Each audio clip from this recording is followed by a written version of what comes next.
Selamat pagi, salam sejahtera bagi kita sekalian. Mengawali hari ke-7 di bulan November, ada sabda Tuhan yang akan kita renungkan bersama melalui 2 Korintus pasal 2 ayat 1 hingga 4. Mari sebelum membaca dan merenungkannya, terlebih dahulu kita berdoa. Bapa, firman-Mu suluh bagi langkah iman kami. Kami yang terbatas ini hendak membaca dan merenungkannya. Kiranya hikmat-Mu menuntun kami untuk menemukan pengertian, serta mengarahkan hati ini untuk menerima dan dalam ketulusan memberlakukannya di rutinitas kami hari ini.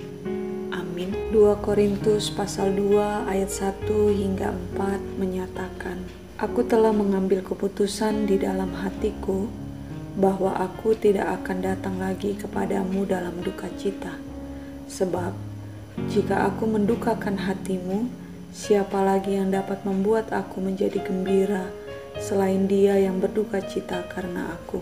Dan justru itulah maksud suratku ini, yaitu supaya jika aku datang, jangan aku berduka cita oleh mereka yang harus membuat aku menjadi gembira. Sebab aku yakin tentang kamu semua, bahwa sukacitaku adalah juga sukacitamu. Aku menulis kepada kamu dengan hati yang sangat cemas dan sesak, dan dengan mencucurkan banyak air mata. Bukan supaya kamu bersedih hati, tetapi supaya kamu tahu betapa besarnya kasihku kepada kamu semua. Demikian firman Tuhan. Sabda Tuhan yang direnungkan pagi ini memuat sepenggal bagian surat kedua Paulus yang dikirimkannya kepada jemaat Korintus. Di dalamnya memuat nada ketidakbahagiaan yang tertera dalam setiap kalimatnya. Ada apa? Hati yang sangat cemas dan sesak, dan dengan mencucurkan banyak air mata, menjelaskan bahwa Paulus sedang berada pada kondisi yang tidak baik-baik saja. Paulus berhadapan dengan sebuah situasi dan kondisi di mana penampilannya, kata-katanya, kerasulannya, kejujurannya sedang diserang habis-habisan. Bahkan situasi di Korintus telah beralih dari buruk menjadi sangat buruk karena jemaat terbagi-bagi hanya karena ada yang meragukan kewibawaan Paulus sebagai seorang rasul. Sebab itu, melalui surat ini, Paulus berupaya mengelola luka di hatinya dengan cara menegaskan bahwa sejatinya itu karena besarnya kasihnya kepada jemaat di Korintus.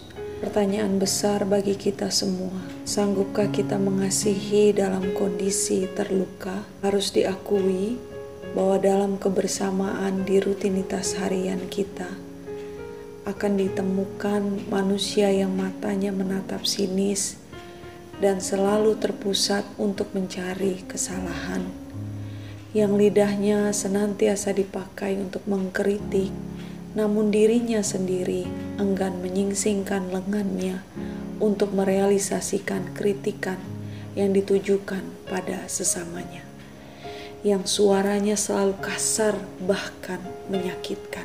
Jikalau demikian, sepenggal surat ini sedang mendongkrak memori di otak kita bahwa sejatinya ada pribadi yang hingga saat ini tetap mengasihi walau hatinya hampir setiap detik dilukai oleh umat kepunyaannya. Ya, pribadi itu adalah Tuhan.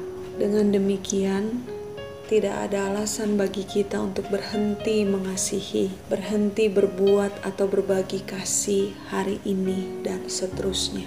Karena sejatinya apa yang kita dapat hari ini justru karena kasih Allah yang mengasihi kita walaupun Ia senantiasa terluka. Amin. Penutup hikmat pagi ini, mari kita berdoa. Bapa, kami bejana kasih-Mu yang tak pernah sempurna, yang setiap saat Engkau bentuk dalam berbagai situasi dan kondisi, agar iman kami kepadamu secara terus-menerus mengalami penyempurnaan. Saat kami sanggup untuk mengasihi, sejatinya kesemuanya itu adalah karena perbuatan kasih-Mu.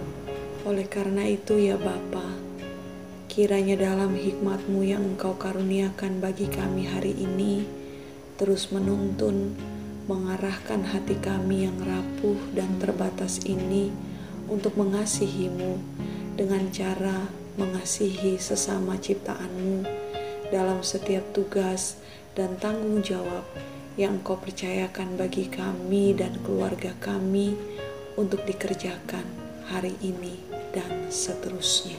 Terpujilah nama-Mu ya Bapa, Tuhan semesta alam. Amin. Selamat beraktivitas saudara. Ingatlah untuk tetap menjaga kesehatan kita dan kasih Tuhan menyertai kita.